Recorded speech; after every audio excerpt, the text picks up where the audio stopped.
Hello everyone, welcome back to the channel. In this video I'm going to walk you through an easy step-by-step guide on how to set up Fitbit charge each hour.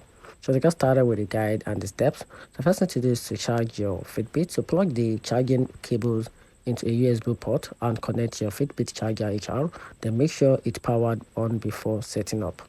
Then after that, download the Fitbit app on your phone or go to the App Store, maybe iOS or Google Play Store for Android. Then search and install the Fitbit app.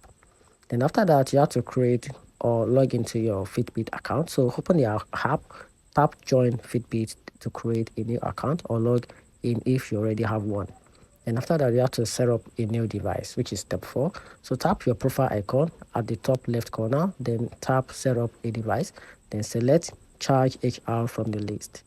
Then on step 5, you have to pair your Fitbit. So follow the on-screen instruction to pair via Bluetooth. Then when prompted, enter the code shown on your Fitbit screen.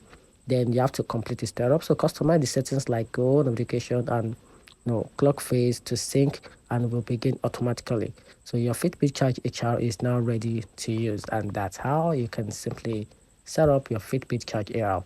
Find the video helpful, turn on the notification button and subscribe for more. Thanks.